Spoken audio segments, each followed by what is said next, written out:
국군 통수권자인 대통령은 유엔 안보리 결의 위반이자 엄연히 핵무기 개발에 사용할 자금을 불법적으로 북한에 송금한 혐의로 기소된 상태이고 통일부 장관은 통일부 명칭마저 바꾸자고 하고 한미연합 훈련 유예를 운운하고 있습니다. 국방부 장관 후보자는 창군 이래 첫 방위병 출신입니다. 그 어느 때보다도 문민 장관이 필요한 시점입니다.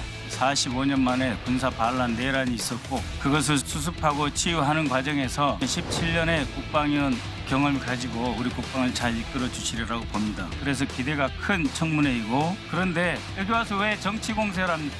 이재명 대통령이 누가 대북 송금을 했어요. 송금이 무슨 뜻인 줄 아세요? 송금이 아니에요. 통일부 장관으로서 남북관계 개선하겠다. 그런 의미에서 한미연합훈련 연기할 수 있다. 그런 말이 뭐가 문제입니까? 각 의원들이 발언하실 때 자신의 신상에 대해서 생각해보고 내가 이 말을 하면 어떤 반응이 나올지도 염두에 두고 하세요.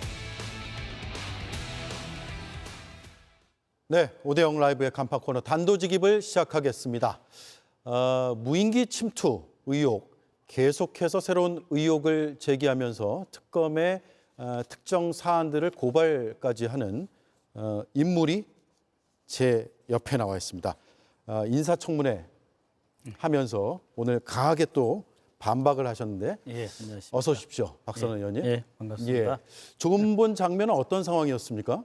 그러니까 인사청문회 시작 직전에 강선영 의원이 의사진행 발언이라고 예, 하면서 마치 그 이재명 대통령이 대북 송금한 것처럼 허위 사실을 유포할 뿐만 아니라 안규백 장관 후보자가 방위 출신이고 또 통일부 장관이 그 남북 군사 훈련을 매년 두세 차례 이상 하거든요. 예. 그걸 연기할 수 있다라고 하는 것이 잘못된 것처럼 말하는데 첫 번째 이재명 대통령은 이 송금이라든지 그 일체에 관여하지 않았고 송금이라고 하면 우리가 일반적으로 돈을 은행에 보낸 거죠? 가가지고 어떤 계좌 번호가 있어서 그리 그 우편이나 어떤 전신한 시스템으로 돈을 보낸 걸 생각을 하잖아요.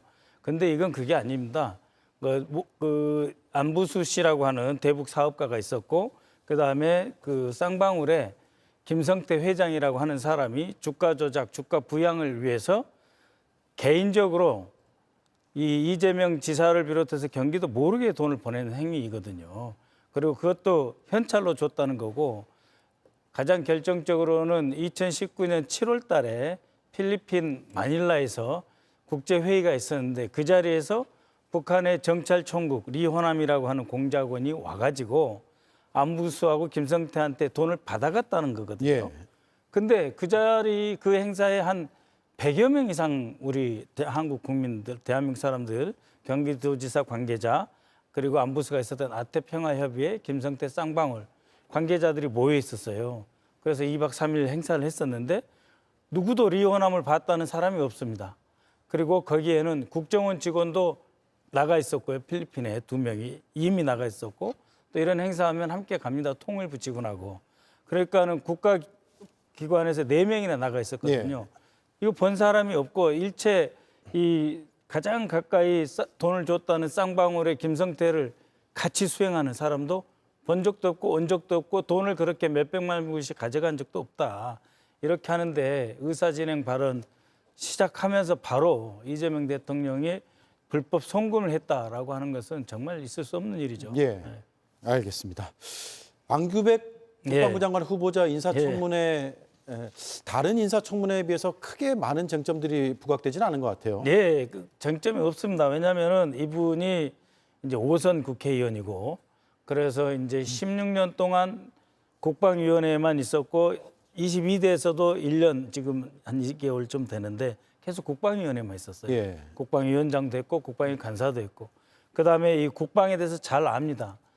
이 안규백 후보자가 직접 임했던 국정감사만 해도 18번 가까이 되고 그다음에 각종 현안 질의 100여 차례가 넘고 국방 예산이 어떻게 쓰이는지 그리고 각 군의 체계도 잘 알고 합참의장이 어떠한 작전 지시를 해야 하고 남북관계의 대치 상태에서 북한군의 특성과 우리 군의 강점까지 다 잘 알거든요. 그리고 무엇보다도 이제 내란을 수습해야 되지 않습니까? 그러니까 차라리 이 뭐 육군이냐 해군이냐 아니면 공군이냐 아니면 무슨 사관학교 출신이냐 아니냐 이런 구분 없이 바로 문민 예. 장관이 시작하는 게 더 맞겠다. 라고 하는 큰 틀에 대해서는 여야 의원들의 별 입장 차이가 없습니다. 예. 12.3 비상계엄 네. 이 사태가 아직까지도 종식이 안 되고 있고 그렇습니다. 이런 상황에서 처음으로 네. 취임하게 된다면 예. 64년 만에 문민 국방장관인데 그렇습니다. 예. 첫 과제는 뭘까요? 국방에서 어떤 점을 개혁해야 될까요? 그러니까 이제 매우 갈등적인 내지는 조금 모순적인 상황인 거죠. 무엇보다도 우리 군을 안정화시켜야 되고요. 그다음에 우리 군이 국방에만 전념할 수 있게 해야 되고 또 우리 군이 국민으로부터 신뢰를 회복해야 되는 과제가 있고 예. 두 번째는 12.3 내란에서 곽종근 전 특전사령관이 뭐라고 말하냐면 어둠 속에 숨어 있는 사람들이 많다. 그러니까 이 군 지휘관 아주 높은 합참부터 시작을 해서 지상작전사령부, 드론사령부 이런 데에 숨어 있는 어둠 속에 숨어 있는 사람이 많다라고 이야기를 하고 있습니다. 그러니까 그분들을 정확하게 책임을 묻는 것이죠. 그러니까 과도하게 이렇게 내란을 종식시키고 관련자들 처벌한다고 해서 확장시키지는 말되 예. 확실하게 책임 있는 사람들에게 책임을 쥐어야 되는데 또 그분들이 중요한 직책이 아직도 있으니까 아무래도 군에 약간의 동요가 있을 수밖에 없지 않습니까? 이 두 가지 모순적인 과제를 동시에 풀어야 하는 예. 상당히 어려운 과제에 처해 있는 건 사실입니다. 예. 어둠 속에 숨어 있는 내란 예. 가담 세력들을 찾아서 예. 척결한다. 예, 그래야 예. 되는 거죠. 예. 예. 어제 특검에 예. 7대 의혹을 고발하겠다 예. 이렇게 밝히셨잖아요. 그렇습니다. 그거 저희가 한번 정리했는데 보겠습니다. 쭉 7가지가 있는데 예. 뭐 다 설명을 지금 시간상 할 수는 없는데 예. 핵심이 뭡니까? 그러니까 뭐냐면은 작년부터입니다.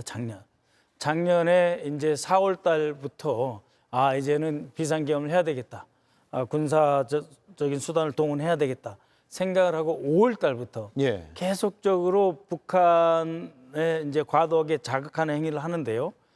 처음에는 멀리 떨어진 데부터 시작을 합니다. 연평도에서 자주포 사격을 한다든지 그것도 2차례 이상 하는데 그 탄착 지점이라 그러잖아요. 자주포탄이 떨어진 지점.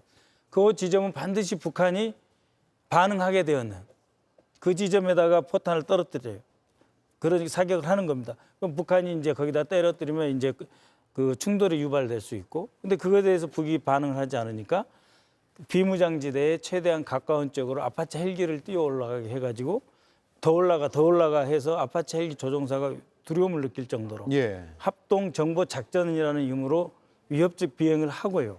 그 다음에 이제 북한에서 이제 그 오물풍선 그 전에 이 전단을 뿌린답니다. 우리나라의 그 민간 단체들이 그 뿌릴 때 같이 뿌리는 거예요. 우리 합참의 심리전 관계 부처에서. 예. 그럼 많이 올라갈 거 아닙니까?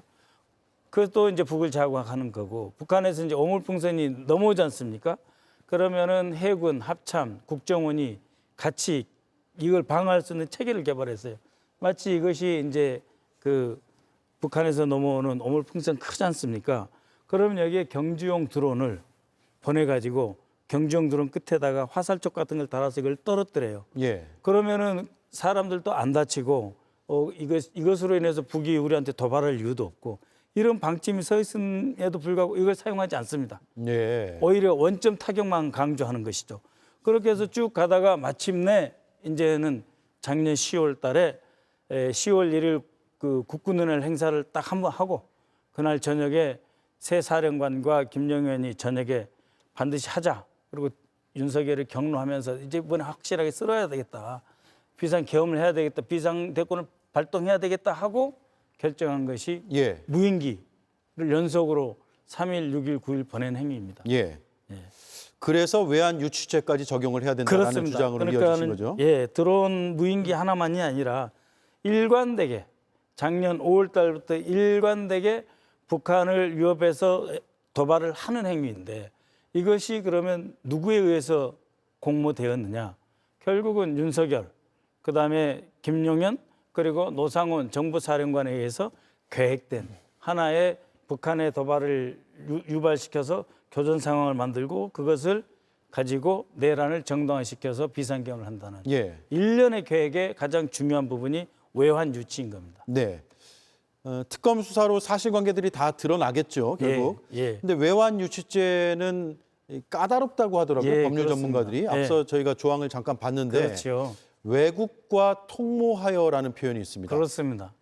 그러니까 저 외국과 무언가를 모의를 서로 주고 받아서 이런 예, 뜻이죠. 모의해서 네. 대한민국에 대하여 전단 이건 이제 전쟁 개시 같은 네, 의미죠. 전쟁의 단초를 열게 한다 이런 예. 뜻이죠. 그래서 저 외국과 공모 또는 외국인과 통모 이런 예. 부분을 성립시킬 수 있을 것인가에 예. 대해서 이견도 있더라고요. 그렇습니다. 그러니까 저 부분은 우리나라 법상 뭐 북한 이렇게 썼지는 않지만 외국이라고 통칭한 겁니다. 그러니까 우리에게 군사적 위협이 되는 세력, 그것이 뭐 중국이 됐든 옛날 소련이 됐든 북한이 됐든 누가 됐든 간에 그들과 통모해서 대한민국을 공격할 수 있는 빌미를 주면 그것은 외환 유치에 해당이 됩니다. 예. 그래서 방금 말씀드렸던 일련의 행위가 다 외환 유치이고 그럼 통모를 어떻게 볼 거냐.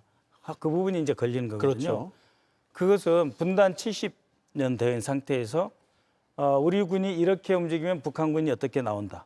또 북한군이 동계 훈련할 때는 우리가 무엇을 해야 한다. 이렇게 해가지고 70년 동안 쌓여 있는 제도적 기억, 영어로 institutional memory라고 하는데 내가 이렇게 움직이면 상대방이 거의 자동 반사, 조건 반사적으로 어떻게 움직인다는 걸 다 아는 상태예요. 예. 아는 것이기 때문에 이건 통모에 해당한다. 저는 그렇게 보고요. 그다음에 두 번째로는 서로 상대방이 움직이는 것을 감청을 할 수가 있어요. 그래서 예를 들면은 뭐 연평도에서 자주 포격을 했다. 아니면 NLL 인근에서 어떤 그 위협 비행을 했다. 이런 걸 하면은 북이 이제 어떻게 반응을 하잖아요. 그럼 우리가 그걸 듣는 거예요. 듣고 이 자들이 조금 더 세게 하겠다. 이 사람들이 이번에 참네? 그럼 더 강하게 나가지. 이런 반복적인 행위는 통모에 해당하는 겁니다. 예. 그다음에 세 번째는 작년 이제 11월 중순에 실제로 정보사령부에 있는 대령과 중령 둘을 보냅니다. 그래가지고 북한 대사관을 노크를 해요.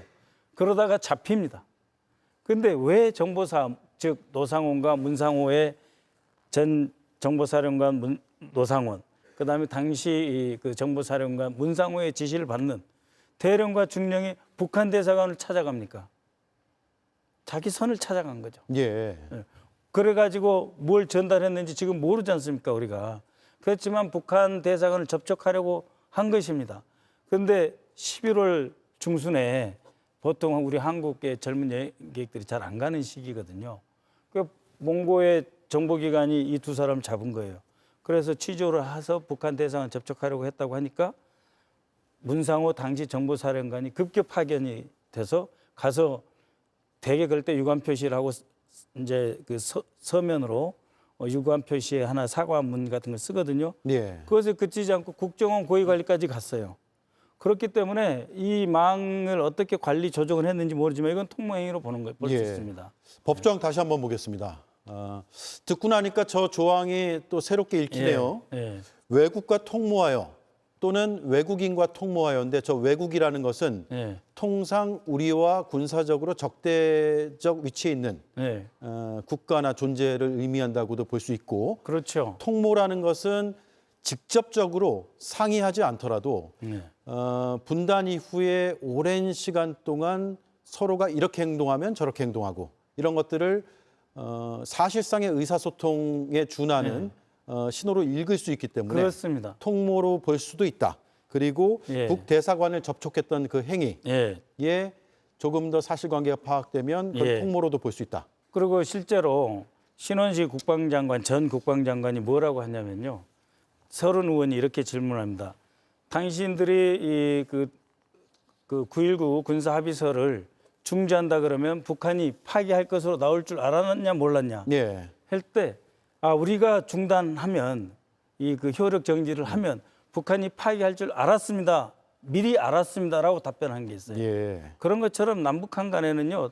통모라고 하는 게 꼭 서로 무전 교신을 해서 많이 이루어질 필요가 없을 정도로 매우 70년이나 되지 않습니까? 50년 넘는 세월 동안 상대방의 행동을 너무도 잘합니다.